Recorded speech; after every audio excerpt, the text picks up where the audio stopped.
দুনিয়ায় যদি সফলতা চান দুইজন ব্যক্তি লাগবে, একজন হলো মা আর একজন হলো ঘরের নেককার স্ত্রী। সফলতার জন্য দুইজন ব্যক্তি লাগবে। কেউ যদি সফলতা চায় সে যেন মনে করে দুইজন মানুষ আমার ঠিক রাখা লাগবে। এক নম্বরে মায়ের দোয়া, দুই নম্বরে বিবির সহযোগিতা। মা যদি দোয়া করে, স্ত্রী যদি আপনাকে সহযোগিতা করে, ঘরটারে জান্নাতের বাগান বানায় দিবেন কে? নড়াইল একটা এলাকার নাম হইল কালিয়া। কালিয়ায় বয়ানে যাওয়ার পরে 3 রাস্তার মোড়ে দেখবেন একটা চায়ের দোকান, ভ্যারাইটিস মালের দোকান। তো সেই দোকানে যেই লোক বসে বসে বেচা কিনা করে, দোকানের মালিক দেখতে অনেক ছোট, নাম হলো আব্দুল সাত্তার, লেখাই আছে সাত্তার ভ্যারাইটিস। মারহাবা বলেন। বিশাল দোকান, কিন্তু চা বিক্রি করে। রাত যত গভীর হয় তার চার দোকান তত জমজমাট হয়। দেখতে ছোট, মানুষ মানায় না, হাতগুলা ছোট, পাগুলা ছোট। যখন আমি দোকানে ঢুকলাম আমার দিকে তাকায় রয়েছে, হুজুর এই বয়ানকার, মানে আমার বয়ান বাইর করে দেখায়। তখন বুঝলাম তার মোবাইলে আমার বয়ান আছে, টিভিতেও বয়ান আছে। তা আমি বললাম, আপনি ছোট মানুষ, আমগো ভাষায় আমরা বলি বাউইন মানুষ।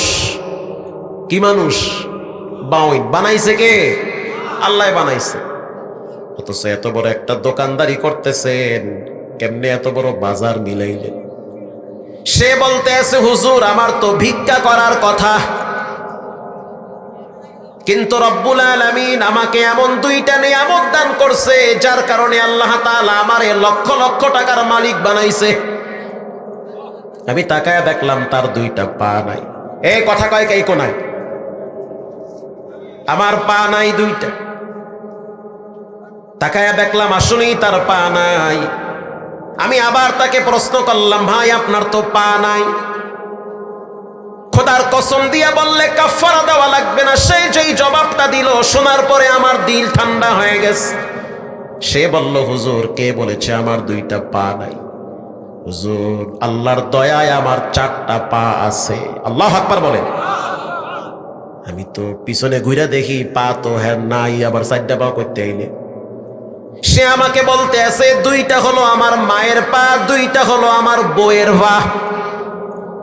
এই 4 পায়ের শক্তিতে রব্বুল আলামিন আমাকে সফলতা দান করেছে। যখন আমার বিবাহের বয়স হয়েছে, আমার মা আমার জন্য মেয়ে দেখার জন্য চতুর্দিকে সংবাদ ছড়ায়া দিল। কেউ মেয়ে দিতে চায় না, কারণ আমি প্রতিবন্ধী, দেখতে মানায় না, চেহারাও সুন্দর না, 2টা পা তাও আমার ছোট। মহল্লার কেউ আমাকে মেয়ে দিবে না।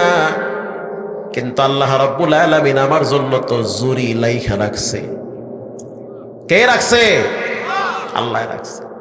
কিছুদিন পরে মায়ের কাছে সংবাদ আসলো, আমাদের 2-3 গ্রামের দূরে একটা মেয়ে ডাইরেক্ট প্রস্তাব পাঠাইছে যে ওই ছোট মানুষের সাথে আমি সংসার করতে চাই। হুজুর আমি যখন আমার স্ত্রীর সাথে প্রথম রুমে গেলাম, আমার স্ত্রী দেখতে শুনতে মাশাআল্লাহ, কিন্তু আমি ছোট, সাইজে ছোট, আসলে ছোট না, পাকা পেলে আর সাইজে ছোট। সে বলল, হুজুর যখন আমি আমার বিবির সাথে রুমে গেছি, আমার স্ত্রী আমাকে বলল, স্বামী আল্লাহর কাছে সবচেয়ে ঘৃণিত ওই ব্যক্তি যে ব্যক্তি মানুষের কাছে হাত পাতে। অতএব তুমি কারো কাছে হাত পাতবা না, ভিক্ষা করবা না। আল্লাহর জমিনে রেজেকের কোনো অভাব নাই। আল্লাহ তোমারে বানাইছে, তোমার রেজেকের দরওয়াজাও খুইলা রাখছে। তখন আমি বললাম, বিবি আমার, আমি কেমনে টাকা পয়সা উপার্জন করব? কে আমারে কাজ দিবে?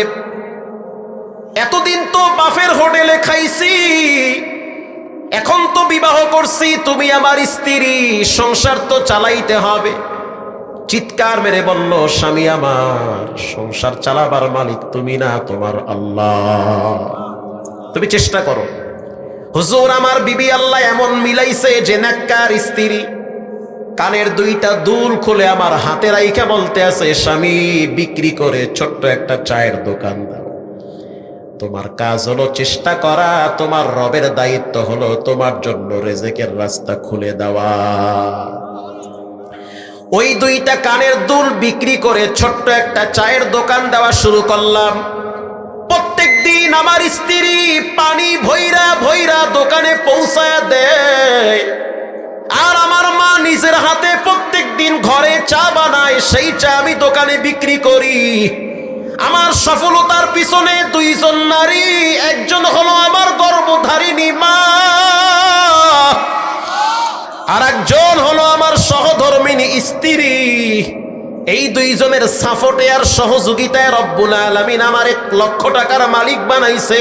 দোয়া কইরেন মাকে আর বউরে নিয়ে সামনের বছর ওমরায় যাব। এটা আমি শোনার পরে অবাক হয়ে গেলাম। মায়ের দোয়া কারেন্টের মতো কাজ করে, আবার মায়ের অভিশাপে মানুষের জিন্দেগি তছনছ হয়ে যায়। চাঁদপুর বাস স্ট্যান্ডে গিয়া দেখেন ভিক্ষা করে, ইংরেজিতে কথাও বলে, লিখতেও পারে। এই জীবনে কত শিক্ষিত যুবক দেখছি, দাম্পত্য জীবনে শান্তিতে নাই, শুধুমাত্র মা বাবার সাথে বেয়াদবির কারণে। আবার এমনও মাওলানা দেখছি, এমনও ব্যক্তি দেখছি, এমনও সাধারণ জেনারেল মানুষ দেখছি, বউ চইলা গেছে তারপরও মা ছাড়ে নাই। আল্লাহর দয়ায় মায়ের বরকতে তাকে আল্লাহ ভরপুর নেয়ামত দান করেছে, ঠগায় নাই। 2017 সালে যখন হজের সফরে ছিলাম, আপনাদের উত্তরবঙ্গের না হইল 10-15 জন আলেম ছিল সেই সফরে। জামিল মাদ্রাসার একজন মুহাদ্দিস সাহেব ছিল, আমার মনে পড়তেছে না ওনার নামটা। হজের সফরে দেখলাম বাইতুল্লাহর চতুর্দিকে ঢাকার কেরানীগঞ্জের একজন রিকশাওয়ালা লাব্বাইকের আওয়াজ দিতেছে। প্রথমে আমরা অবাক হয়ে গেলাম যে এই লোক তো বাঙালি। তাওয়াফ করার পরে সিঁড়িতে বসে আছে, পাশে দেখলাম পানির একটা পট। প্রথমে সাহস পাই নাই যে আপনি বাঙালি না আরবি, দেখতে মাশাআল্লাহ সুন্দর। কিছুক্ষণ পর বাঙালি কিছু আলেম কাছে এসে বলল, হুজুর ওই লোক কিন্তু কেরানীগঞ্জে রিক্সা চালায়।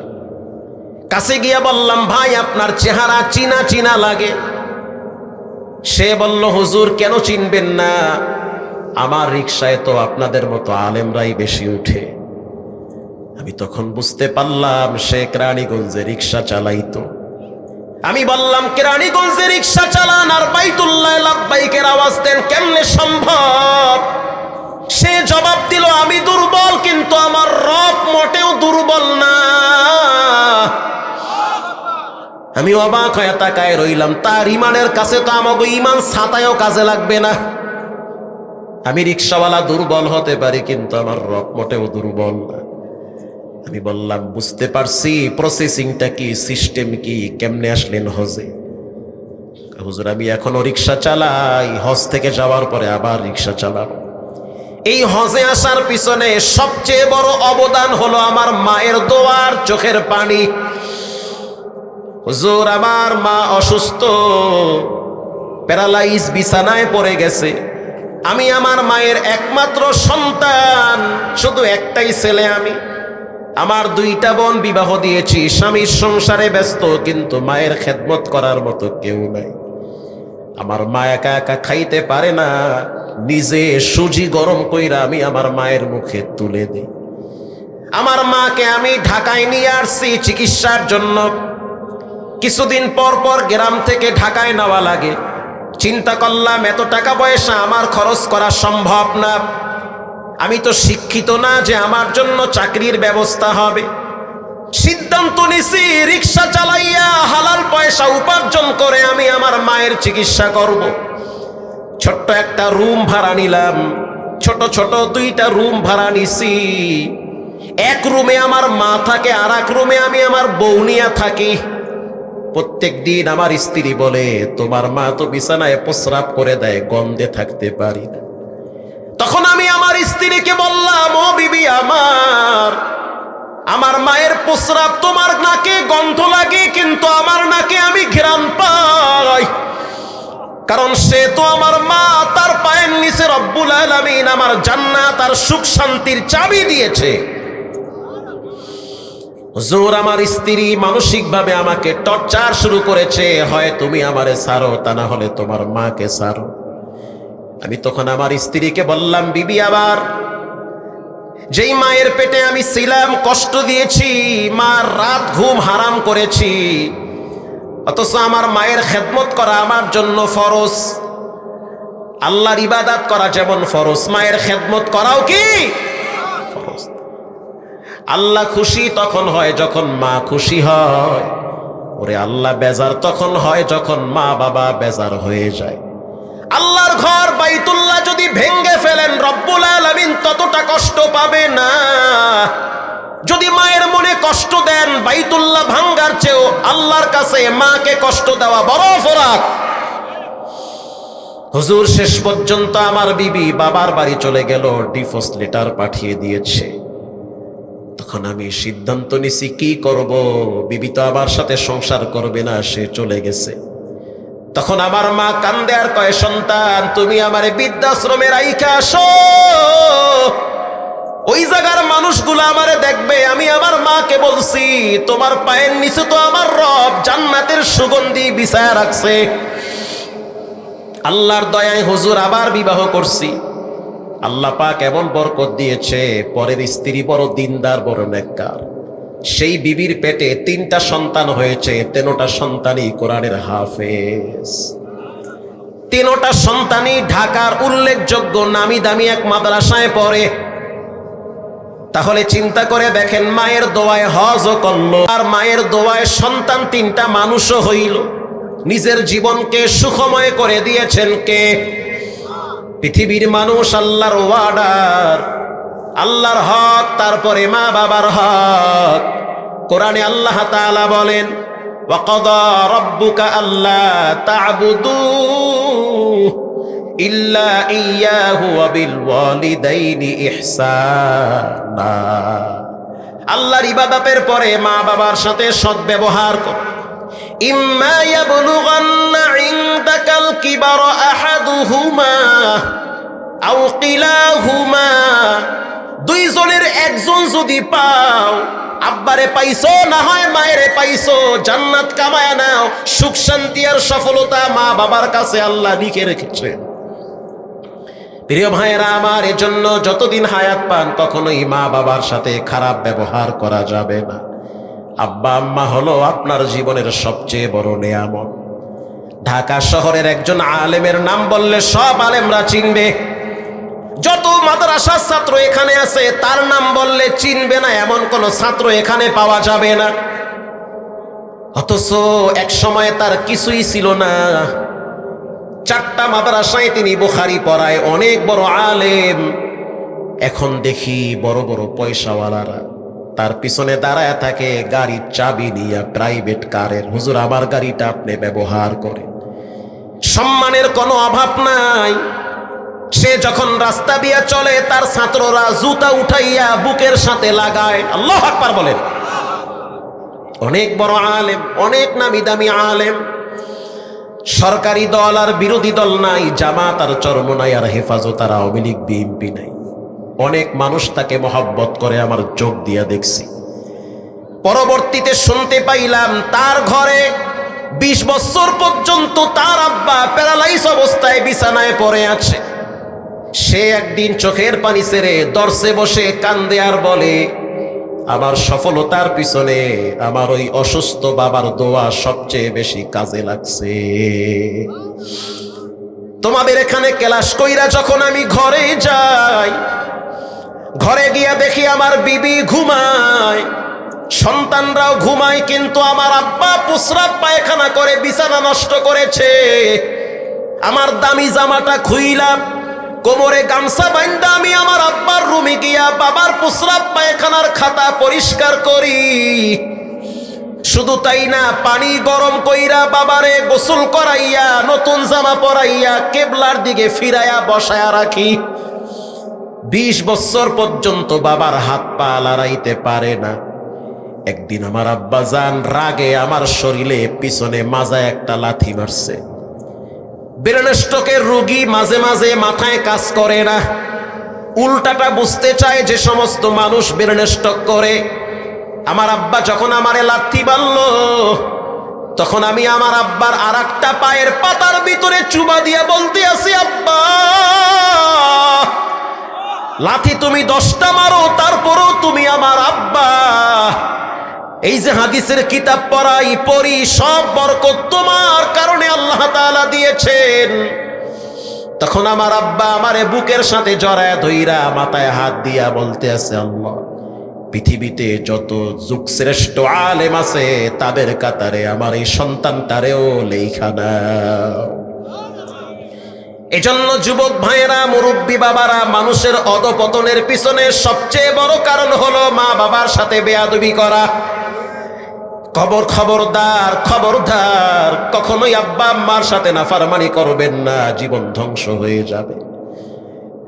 আমি তো সৌদি আরবে এমন সন্তান দেখছি, মায়ের লাশ দেখতে পারে নাই, বাবার লাশও দেখতে পারে নাই। কাবার গিলাপ ধরে অনেক কান্দে আর কয়, আল্লাহ প্রবাসে আছি, মাকে দেখি নাই, মারা গেছে, দাফন দিয়া ফেলাইছে, বাবাও মারা গেছে, কবরে চলে গেছে। আজ ঈদের দিন, সামর্থ্য আছে কিন্তু মায়ের জন্য একটা শাড়ি কিনে দিতে পারি না। ঘরে ফ্রিজে মাছ গোস্তর অভাব নাই কিন্তু আব্বারে খাওয়াইতে পারি না। সুখের দিন মা বাবা নাই, দুঃখের দিন তারা কষ্ট করে জীবন পার করেছে। লম্বা সময় নিব না, অনেক রাত হয়েছে। ছোট্ট একটা হাদিস আপনাদেরকে শোনাই। একজন সাহাবী এসে বলল, হুজুর আমি জিহাদের ময়দানে যেতে চাই। আল্লাহর হাবিব বলল, তোমার কে আছে? বলে, আমার মা ছাড়া কেউ নাই। নবীজি বলল, তোমার মা কেমন, সুস্থ না অসুস্থ? বলে, আমার মা অসুস্থ। তানবীহুল গাফিলিনে আসছে। নবীজি বলল, জিহাদের ময়দানে যাওয়া লাগবে না, তুমি তোমার মায়ের খেদমত করতে থাকো, জিহাদের নেকি তোমার আমলনামায় রব্বুল আলামিন জমা করে দিবে। সাহাবী বলতে আছে, হুজুর আমি আমার মাকে নিজের হাতে গোসল করাই, আমার মা বৃদ্ধা হয়ে গেছে। আল্লাহ কোরআনে বলেন, উফিউ ওয়ালা তানহারুহুমা। ও বক্তা মাহমুদুল হাসান, সাবধান, তোমার কথার দ্বারা যেন মা শব্দ না করে, আবার তোমার মায়ের কথার দ্বারা যেন তুমি শব্দ না করো। আল্লাহ বলেছেন, ওয়াহনান আলা ওয়াহানি ওয়া ফিসাল, কষ্টের পর কষ্ট তোমার মা তোমার জন্য সবচেয়ে বেশি করেছে। তুমি যখন তোমার মায়ের পেটে ছিলা, পা দিয়া লাথি মারছো, হাত দিয়া ঘুষা মারছো, মাথা দিয়া আঘাত করেছো, তোমার মা সহ্য করেছে। ওরে জন্মের পরে তোমার মা তোমার জন্য রাত জেগে জেগে পাখা দিয়া বাতাস করেছে। এখন তোমার শ্বশুর বাড়ি, তোমার স্ত্রী, তোমার শালা সুমন্দির অভাব নাই। এক সময় এমন ছিল, তোমার বাবার টাকা ছাড়া তুমি এক চুল পরিমাণ চলতে পারতা না। জোরে বলেন ঠিক কিনা? তোমার কান্নার আওয়াজ তোমার মা ছাড়া কেউ শুনতো না। যেই ঘরে ছোট্ট বাচ্চা আছে, মায়ের দুধ খায়, গিয়া খবর নিয়ে দেখে, রাত্রিবেলা না হইল 30 বার মায়ের ঘুম ভাঙ্গে বাচ্চার কান্নার আওয়াজে। যতবার ঘুম ভাঙ্গে ততবার বাচ্চারে দুধ খাওয়ানো লাগে। প্রস্রাব কইরা দেয় তোমার মা, তোমার প্রস্রাবে ঘুমায়। পায়খানা কইরা দাও, তোমার মা মেথরনির মতো সাফ করে। আজ তোমার শক্তি হয়েছে, রক্ত গরম হয়েছে, হাড্ডি মোটা হয়েছে, তুমি তোমার মাকে ধমক দাও না ফরমান। আল্লাহর সৃষ্টি জগতে সবচেয়ে ঘৃণিত ব্যক্তি তুমি, যিনি মা বাবার সাথে খারাপ ব্যবহার করে। প্রিয় ভাইরা আমার, এখানে এমন মানুষ বসা আছে যে নিজের হাতে নিজের মাকে কবরে রাখছে, নিজের আব্বারে নিজের হাতে কবরে রাখছে। পুরা প্যান্ডেলের ভিতরে পাক্কা নিয়াত করে নেন, জীবনে কোনোদিন মা বাবার সাথে বেয়াদবি করব না, জীবনে কোনোদিন নামাজ ছাড়বো না, হারাম খাবো না, ওস্তাদের সাথে বেয়াদবি করব না। দিলটা যদি ভালো থাকে, তওবার নিয়াইতে সকলেই 2টা হাত আল্লাহকে দেখায়া দাও। নারায়ে তাকবীর।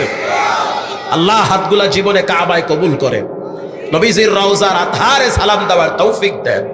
আরো জোরে বলেন আমিন। আল্লাহ রাব্বুল আলামিন বলেন, ওয়া'বুদুল্লাহ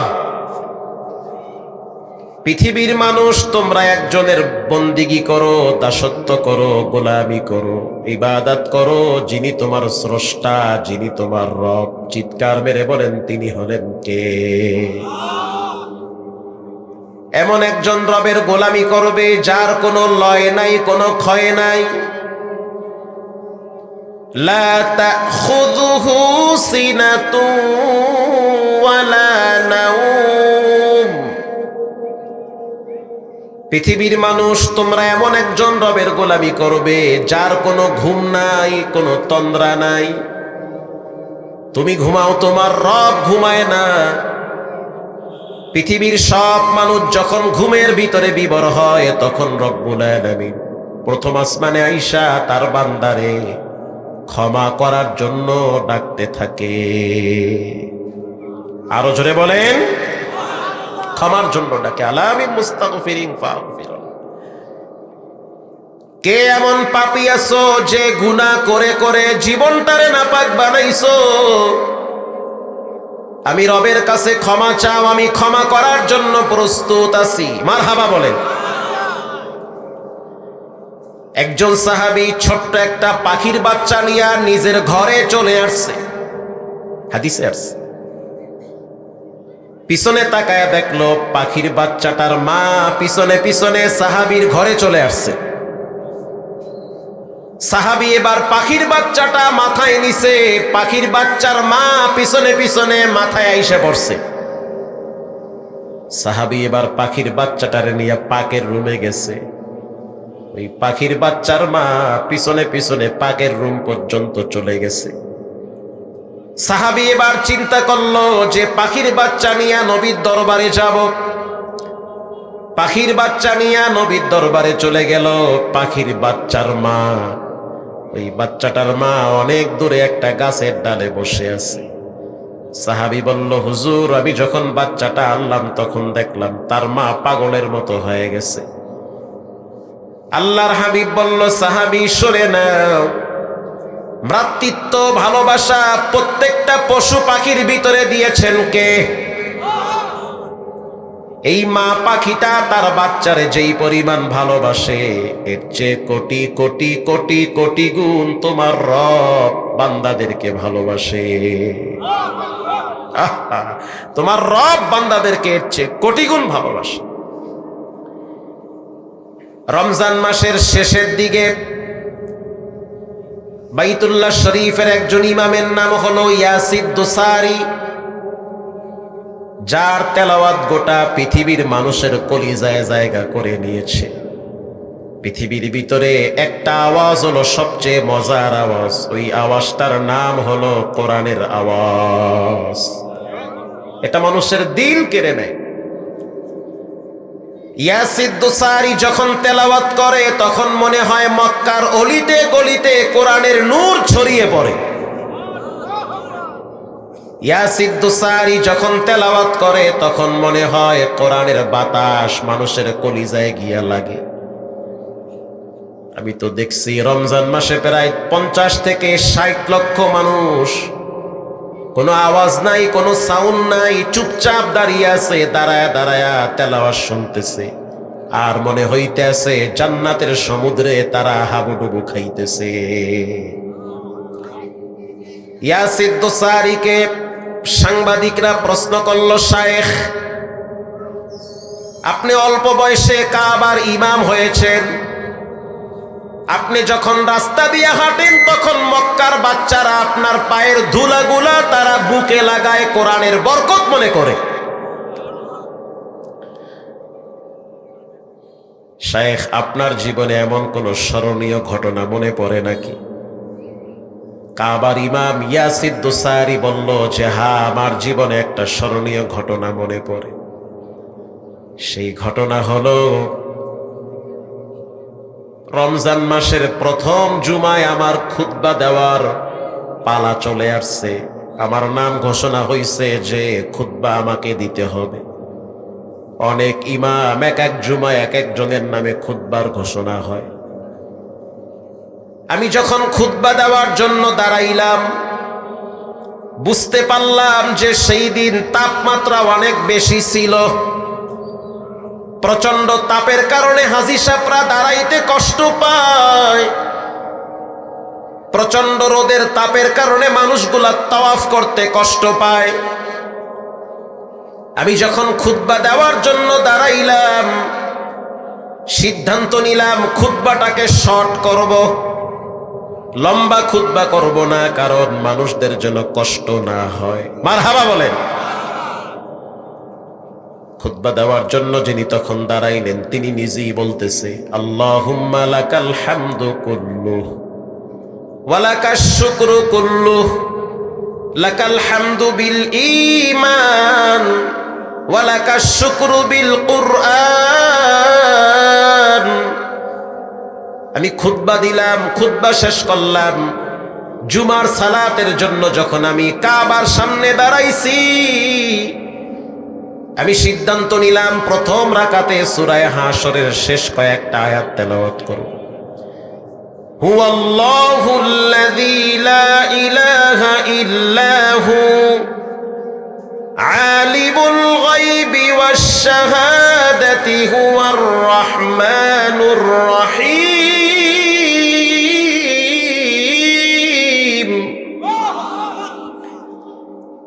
হুয়াল্লাহুল্লাযী লা ইলাহা ইল্লা হু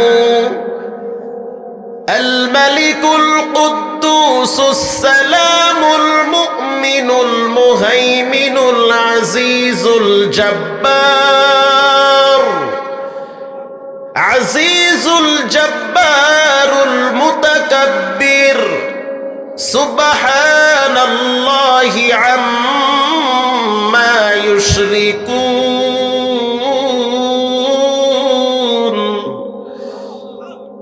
হুয়াল্লাহুল খালিকুল বারিউল মুসাউবিরু লাহুল আসমাউল হুসনা ইউসাব্বিহু লাহু মা ফিস সামাওয়াতি ওয়াল আরদ ওয়া হুয়াল আজিজুল হাকীম।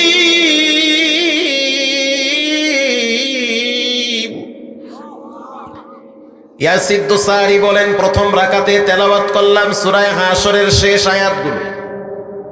দ্বিতীয় রাকাতে তেলাওয়াত করলাম সূরা কুরাইশ, লিইলাফি কুরাইশ ইলাফিহিম রিহলাতাশ শিতাই ওয়াস সাইফ ফালইয়াবুদু রাব্ব হাযাল বাইত। মারহাবা বলে, ফালইয়াবুদু রাব্ব হাযাল বাইত। ইয়াসির দুসারি বলেন, যখন আমি এই আয়াত তেলাওয়াত করলাম তখন আমার কলিজার ভিতরে কাঁপুনি শুরু হয়ে গেছে। ওই বক্তব্য এখনো আমার মোবাইলে আছে তার। জি, এটা বানোয়াট কাহিনী না, ইয়াসির দুসারি বলতেছে। যখন আমি কাবার সামনে দাঁড়ায় পড়লাম, ফালিয়াবুদু রাব্ব হাযাল বাইত, তোমরা এই ঘরের রবের গোলামি করো। আল্লাহু আকবার বলে। ইমাম সাহেব বলে, আমি তো সেই ঘরের সামনে দাঁড়ায় রয়েছি, হযরত আসওয়াদ আমার সামনে আছে, মাকামে ইব্রাহিম আমার ডান পাশে আছে, জান্নাতে দুইটা পাথর আমার ডানে আর বামে। আল্লাহু আকবার বলে। নামাজ শেষ করার পর আমি বুঝতে পারলাম পিছন থেকে কে যেন কাঁদতেছে। আমি যখন মাথাটা ঘুরাইলাম, তাকায় দেখলাম অনেক সুন্দর এক সুদর্শন যুবক আমার দিকে আসার জন্য মোটামুটি দৌড় মারা শুরু করছে। নিরাপত্তা কর্মীরা, সিকিউরিটি গার্ড, তারা তাকে আটকায় দিয়েছে, খবরদার কাবার ইমাম, 10 হাত দূরে থাকবা। ইয়াসির দুসারি বলেন, আমার দেখা বড় মায়া লাগছে, এত সুন্দর চেহারা, চোখের গোড়ার পানি বায়া বায়া বায়া বায়া এহরামের কাপড় ভিজতেছে। আমি তখন বললাম, তাকে আসার জন্য রাস্তা ছেড়ে দাও, কেন জানি তার প্রতি আমার মায়া জন্মাইতেছে। ও যখন আমার কাছে আসছে, আমি তাকায় দেখলাম ওর চোখ দিয়া পানি পড়তে পড়তে মনে হইতে আছে চোখ দিয়া রক্ত ঝরতেছে। আমি তখন প্রশ্ন করলাম, কেন কাঁদো? সে বলল, আমি কাঁদি না, কে যেন আমারে কাঁদায়।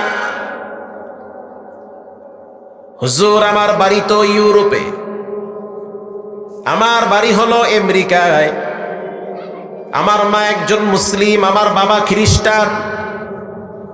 আমার মা অনেক চোখের পানি ছেড়ে কেঁদেছে।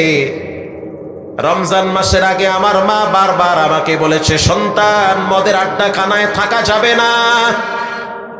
মদ মানুষের জীবন যৌবন ধ্বংস করে দেয়। রমজান মাসে বন্ধু বান্ধব আর মদের আড্ডাখানা বাদ দিয়া তুমি আল্লাহর ঘরখানায় কাবায় চলে যাও, রব্বুল আলামিন তোমাকে হেদায়েতের রাস্তা খুলে দিবে। তো যখন আমি এয়ারপোর্ট থেকে কাবার কাছাকাছি আসছি, তো বাইতুল্লাহ শরীফের কিছু বৈশিষ্ট্য আছে। মক্কার একটা অন্যতম বৈশিষ্ট্য হলো, আপনি যখন মক্কায় ঢুকবেন তখন এমন একটা ঘ্রাণ পাবেন, যেই ঘ্রাণ আপনি অতীতে কোনোদিন পান নাই। আপনি যখন বাইতুল্লাহর ভিতরে ঢুকবেন তখন আর এক রকমের ঘ্রাণ পাবেন। আপনি যখন মাতাবে প্রবেশ করবেন তখন আর এক রকমের ঘ্রাণ পাবেন। লক্ষ লক্ষ মানুষ লাব্বাইকের আওয়াজ দেয়, কোনো ঘামের গন্ধ নাই, বরং চতুর্দিকে সুঘেরান। আল্লাহু আকবার বলেন।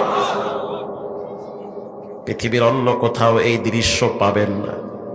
আপনি মদিনায় যদি যান, সেখানেও দেখবেন আর এক রকমের ঘ্রাণ পাওয়া যায়। মদিনার বাতাসের ভিতরে কে যেন মিশকে আম্বর লাগায় দিছে। আল্লাহু আকবার বলেন। শাইখ ইয়াসির দুসারি বলেন, আমি তখন ওকে প্রশ্ন করলাম, তোমার দিলের ভিতরে এত কষ্ট, তাও নামাজের ভিতরে চোখের পানি কেন আসলো? সে বলল, আমি জীবনে অনেক গান শুনছি, হিন্দি গান, ইংরেজি গান, আরবি গান, কোনো গান আমার জীবনে বাদ নাই। কিন্তু যখন আপনি খুতবা দেওয়ার জন্য দাঁড়াইছেন, আপনার খুতবার প্রত্যেকটা আওয়াজ আমার কলিজার ভিতরে বিদ্ধ হয়।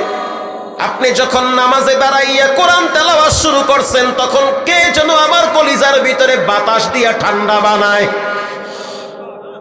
ইয়াসির দুসারি বলেন, আমি বুঝতে পারলাম এটা ইয়াসির দুসারির কারামতি না, এটা হলো আল্লাহর কোরআনের বরকত।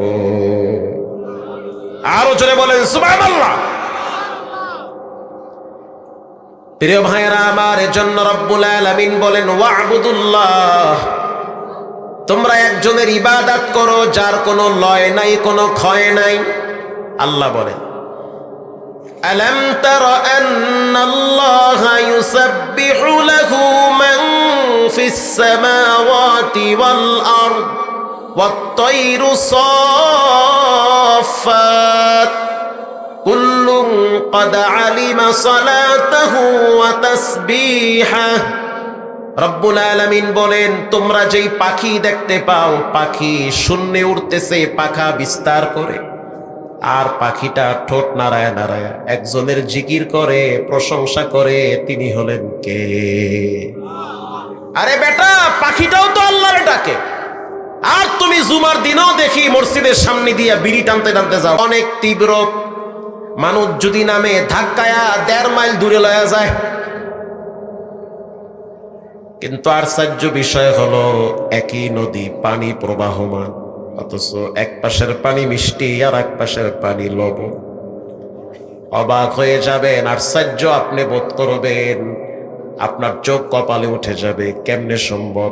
একই নদী, একসাথে পানি চলে, অথচ এক পাশের পানি মিষ্টি আর এক পাশের পানি লবণ। এটা একজনই পারে, তিনি হলেন কে? এটা আল্লাহ পারে। প্রিয় ভাইয়েরা আমার,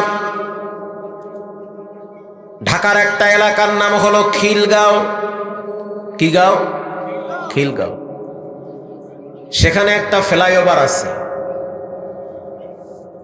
ফ্লাইওভারের নিচে পুলিশ দাঁড়ায় দাঁড়ায় ডিউটি করে। যদি কোনো ভিআইপি যায় তাহলে একটা রাস্তা বন্ধ করে আর একটা রাস্তা ক্লিয়ার রাখে। তো শুক্রবার দিন আমার মসজিদে অনেক পুলিশরা জুমার নামাজ পড়তে আসে। একজন পুলিশকে দেখলাম, অনেক সুন্দর বড় দাড়ি, জুমার দিন মাথায় পাগড়ি পইরা মসজিদে আসছে। আমি তো প্রথমে মনে করছি হয়তো কোনো বড় মাদ্রাসার মুফতি সাহেব, পরে শুনতে পাইলাম সে পুলিশ, পুলিশের চাকরি করে। আমি বললাম, পুলিশের চাকরি করেন? 9-6 করেন না। আগে করতাম, এখন করি না। ভালো হয়ে গেছে। কেমনে ভালো হইছেন? আল্লাহর একটা কুদরত দেখা আমি ভালো হয়ে গেছি। ঘুষ খাই না, সুদ খাই না, 2 নম্বরই করি না। আগে আগে মাঝে মাঝে শয়তানের ধোকায় করতাম, এখন করি না।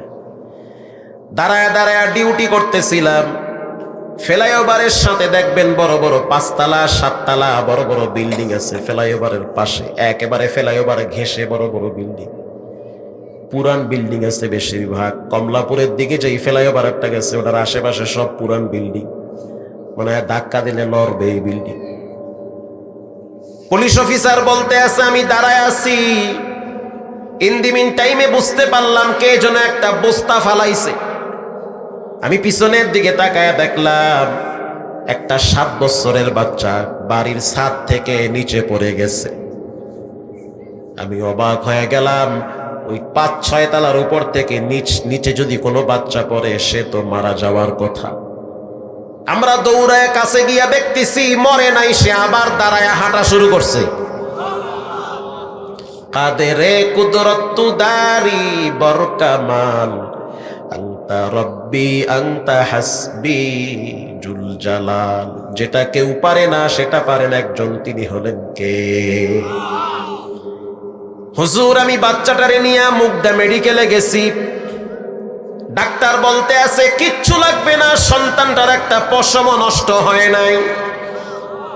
তখন চিন্তায় পড়ে গেলাম, 5 তলার বিল্ডিং থেকে একটা বাচ্চা পইরা যদি হাঁটতে পারে, ওর যদি পশমের ক্ষতি না হয়, ওরে যেই মালিক বাঁচায় রাখছে, আর ওই মালিক চাইলে আমার মতো মানুষটারে মৃত্যু দেওয়ার পরে বাড়ির পিছনে বাঁশবাগানে কবরে শাস্তি দিতে পারে।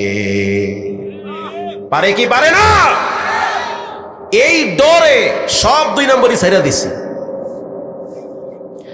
এজন্য রব্বুল আলামিন বলেন ওয়া'বুদুল্লাহ, তোমরা আল্লাহর ইবাদত করো। ঘরি হরদম বগুয়াদাল্লাহু নাগুয়াদ টুনটুনা টুনটুনা টুটু। আমি বলি নাই, আল্লামা জালালউদ্দিন রুমি বলছে ঘরি হরদম বগুয়াদাল্লাহু নাগুয়াদ টুনটুনা টুনটুনা টুটু বজহের সাম এমি আয়াদ কে টুটু কেদর মানা বগুয়াদ আল্লাহু।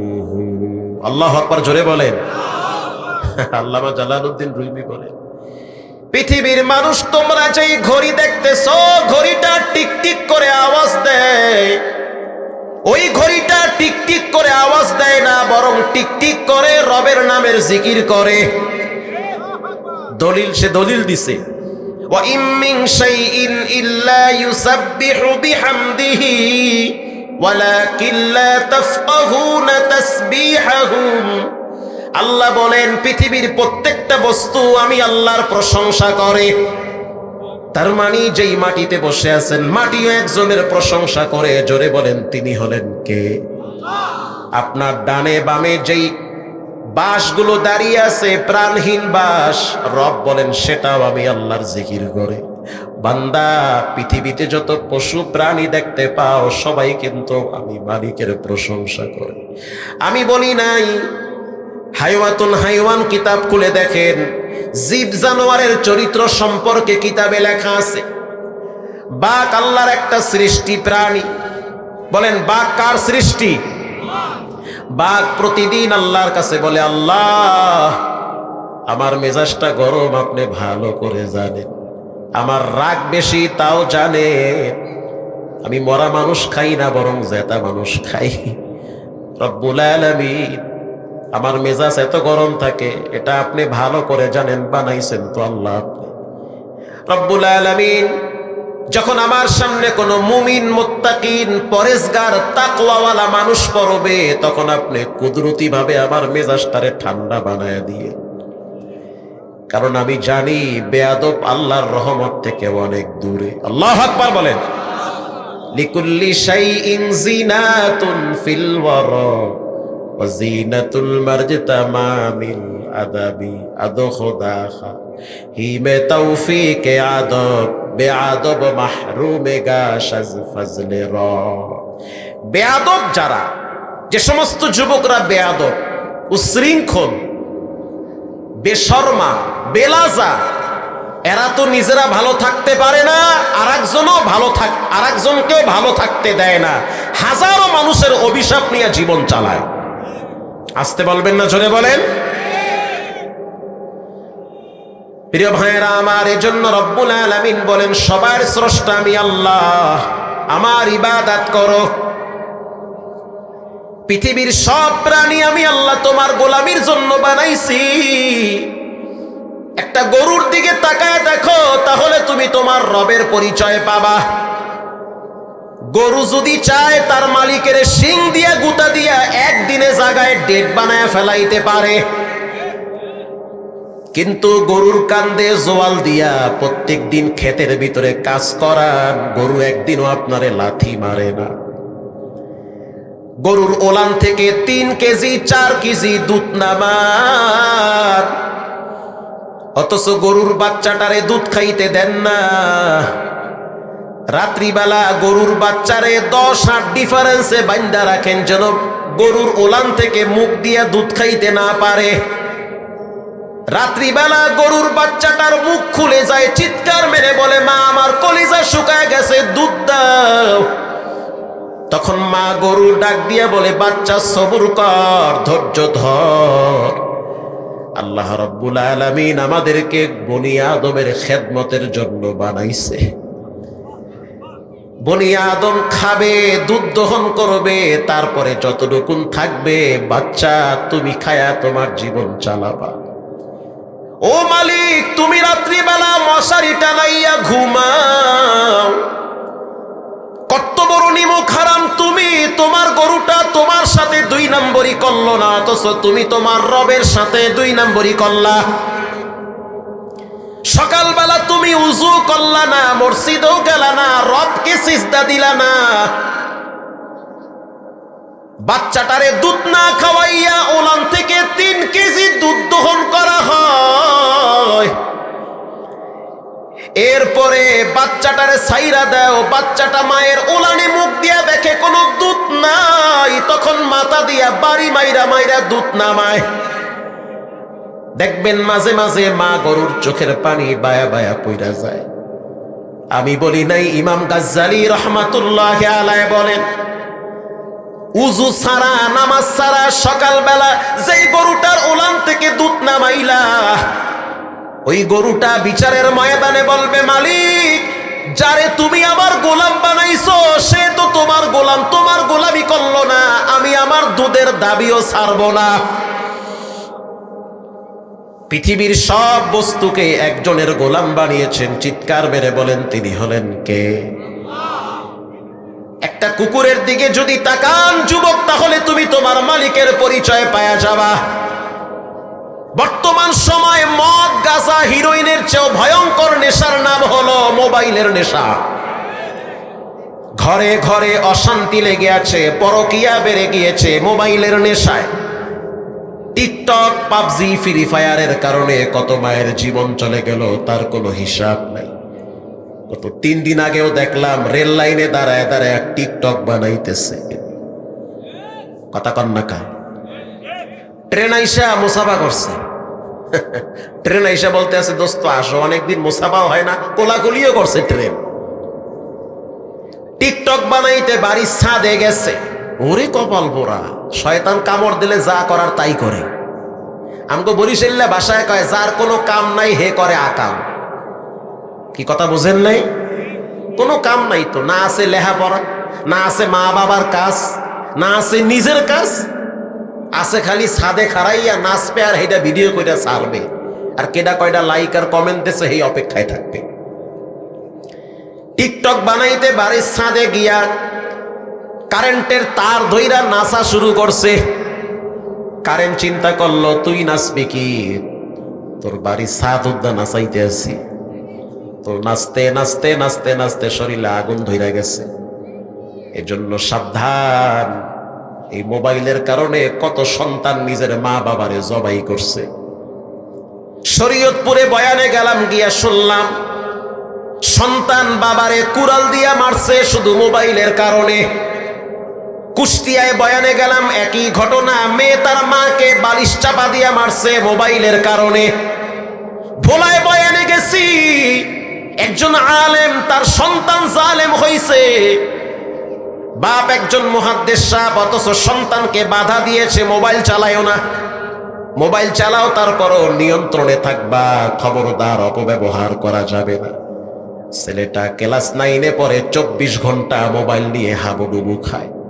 বাবায় ধমক দিয়ে বলতে আছে, সন্তান রেজাল্ট তোমার খারাপ, হাতের লেখা ভালো না, ক্লাসে গেলে ঘুমাও, কারণ সারা রাত যেই ছেলেটা মোবাইল টিপে সে তো ক্লাসে লেখাপড়া করতে পারে না। বাবাই যখন রাগ করলো, সন্তান চিন্তা করলো বাবাই হলো আমার আনন্দ বিনোদনের পথের কাঁটা। শেষ পর্যন্ত সন্তান বাবারে জবাই করেছে। আউযুবিল্লাহ না নাউযুবিল্লাহ। বর্তমান ঘরে ঘরে ঘরে ঘরে মা বাবা সন্তানের হাতে নির্যাতনের শিকার হয়। শুধু সন্তানদের দোষ দিয়া লাভ নাই, মা বাবারও কিছু দোষ আছে। আল্লাহ রাব্বুল আলামিন কোরআনে বলেন, ইয়াউমা লা ইয়ানফাউ মালু ওয়ালা বানুন।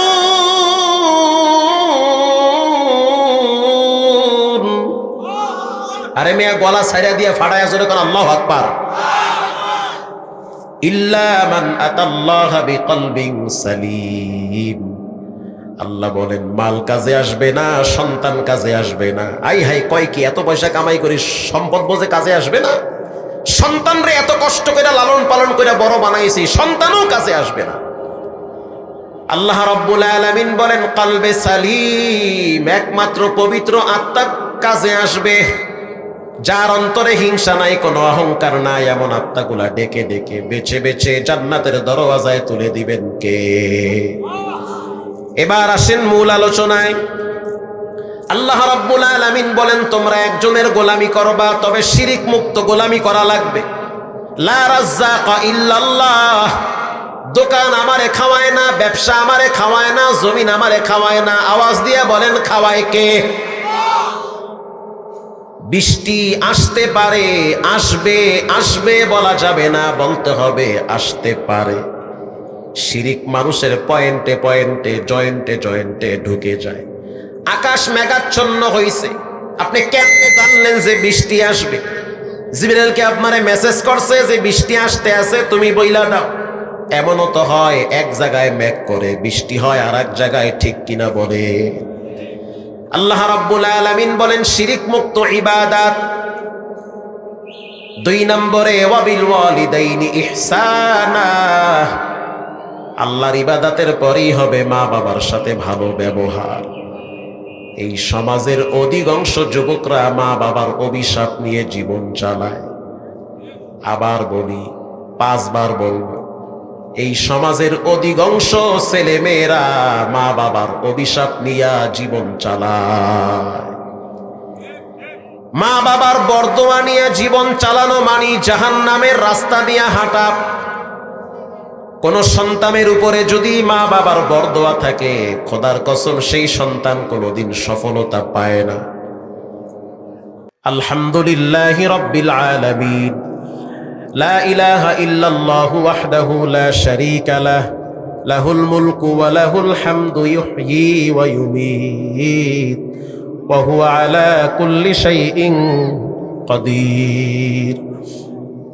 اللهم حاسبني حسابا يسيرا ربنا ظلمنا أنفسنا وإن لم تغفر لنا وترحمنا لنكونن من الخاسرين ربنا آتنا في الدنيا حسنة وفي الآخرة حسنة وقنا عذاب النار وأدخلنا الجنة مع الأبرار يا عزيز يا عزيز يا غفار يا ستار يا كريم রব্বুল আলামিন, জিন্দেগির গুনার বোঝা মাথায় নিয়ে হাত তুলছি।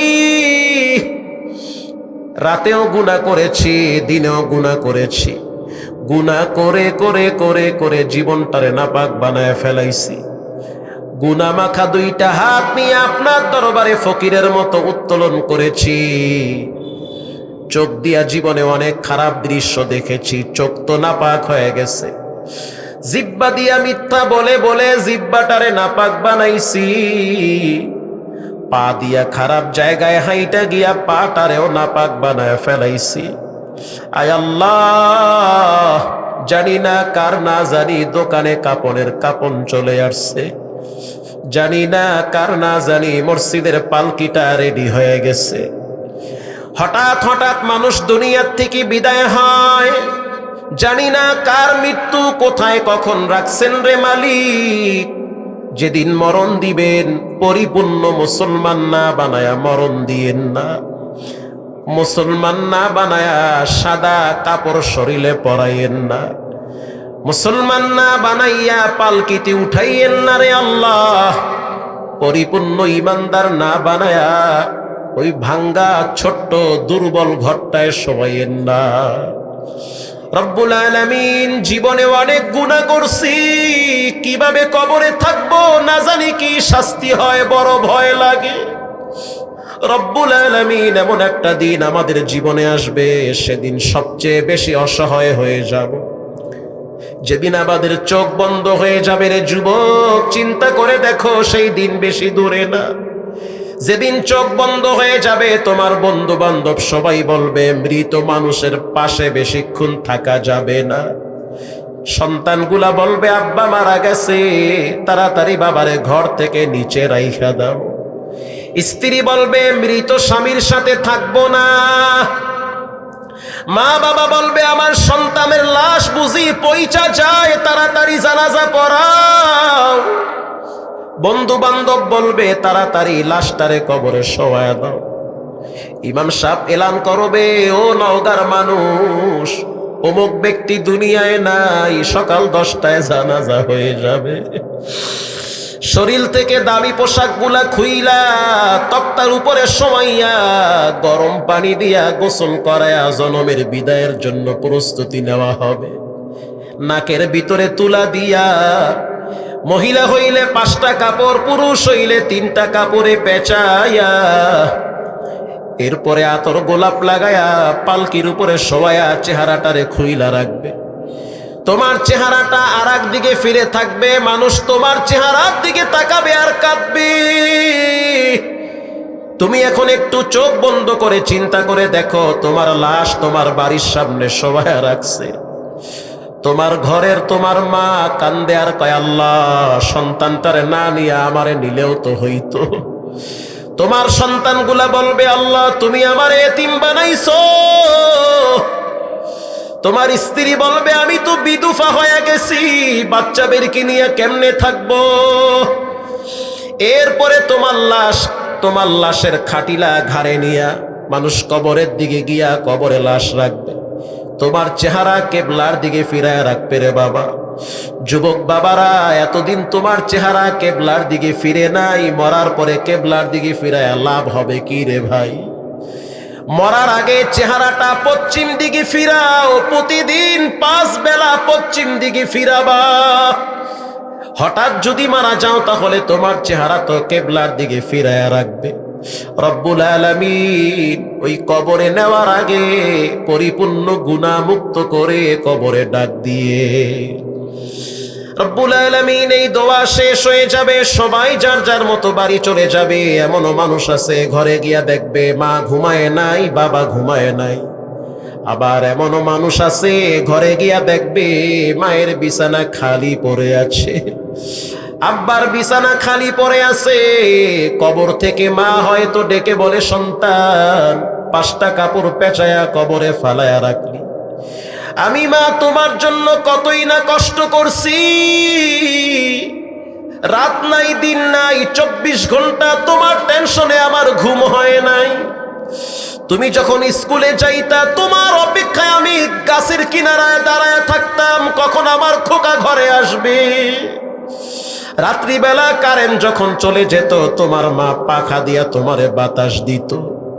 শীতের দিন গরম কম্বল তোমার গায়ে দিয়া তোমার মা পাতলা খাতায় ঘুমাইতো। রব্বুল আলামিন তাকায় দেখেন এই প্যান্ডেলে কার না জানি মা কবরে ঘুমায়। ও মালিক, কবরটাকে জান্নাতের বাগান বানায় দেন আল্লাহ।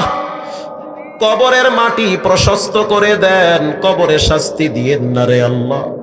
যার আব্বাজান কবরে গেছে মাফ করে দেন আল্লাহ। রব্বুল আলামিন অনেকের সন্তান, শ্বশুর শাশুড়ি, স্ত্রী কবরে গেছে, মাফ করে দেন। আজকের এই মাহফিলকে কবুল করে নেন মালিক। মহিলা প্যান্ডেলের মা বোনদেরকেও মাফ করে দেন আল্লাহ। মা বোনদেরকে 5 ওয়াক্ত সালাত আদায় করার তৌফিক দান করেন, স্বামীর খেদমত করার তৌফিক দান করেন, স্বামীকে বুঝার মতো শক্তি দান করেন আল্লাহ। দাম্পত্য জীবন সুখময় করে দেন, সন্তানদেরকে দিনদার বানায় দেন, ঘরটাকে নামাজিওয়ালার ঘর বানায় দেন। যাদের ঋণ আছে ঋণ পরিশোধ করার তৌফিক দান করেন আল্লাহ। অনেকে অসুস্থ, দোয়া চেয়েছে আল্লাহ আপনি সুস্থতা দান করেন। এমনও রোগ মানুষের শরীরে আছে বলতেও পারে না, সহ্য করতে পারে না, নীরবে একা একা চোখের পানি ঝরায়। রব্বুল আলামিন, দাড়ি পাকা অনেক মানুষ 2 হাত তুলে আপনার কাছে ভিক্ষা চাইতেছি আল্লাহ আপনি ফিরাইয়া দিয়েন না রে মালিক। যার যেই মনের আশা আপনি মেহেরবানি করে কবুল করে নেন আল্লাহ। মাদ্রাসাকে আপনি কবুল করে নেন। এত সুন্দর বিল্ডিং, শত শত ছাত্র ছাত্রী লেখাপড়া করে, সবাইকে কামিয়াবির দরওয়াজা দান করে। এলাকার মানুষ যথেষ্ট আন্তরিক, শ্রম দেয়, মেধা দেয়, এরপরে অর্থ দিয়ে তারা মাদ্রাসাকে সহযোগিতা করে। আল্লাহ কবুল করে নেন। কমিটিতে যারা আছে যারা নাই সবাইকে আপনি মাফ করে দেন রব্বুল আলামিন। যারা মাদ্রাসার খাদেম খেদমত করে সবাইকে জীবনে বারবার হজ করার তৌফিক দান করে রব্বুল আলামিন। বিশেষ করে যারা মাদ্রাসা নিয়ে চিন্তা করে, মাদ্রাসার উন্নয়নের জন্য যারা ফিকির করে, তাদেরকে জান্নাতে একটা ঘর বানায় দিয়ে রব্বুল আলামিন। মাদ্রাসার মুহতামিম, সহকারী শিক্ষক, ছাত্র সবাইকে কবুল করে নেন আল্লাহ। যারা 1 টাকা দিয়েও দান করলো, দানের খবরটা মদিনায় পৌঁছায় দেন। শান্তির দেশ হিসাবে বাংলাদেশকে আপনি কবুল করে নেন। সারা পৃথিবী সংকীর্ণ হয়ে আসতেছে মালিক, আপনি আমাদের ঈমান আমলকে মজবুত করে দেন রব্বুল আলামিন। যে সমস্ত সমস্যাগুলা পৃথিবীতে দেখা দিচ্ছে আল্লাহ আপনি শান্ত করে দেন রব্বুল আলামিন। জানি না আমাদের মাথার উপরে কোন বিপদ ঝুলতেছে, আয় আল্লাহ আপনি কল্যাণের দরওয়াজা দান করে। সুবহান রাব্বিকা রব্বিল ইজ্জাতি আম্মা ইয়াসিফুন ওয়া সালামুন আলাল মুরসালিন ওয়ালহামদুলিল্লাহি রাব্বিল আলামিন। ওয়ারহামনা মা'হুম বিরহমাতিকা ইয়া আরহামার রাহিমিন। আসসালামু আলাইকুম।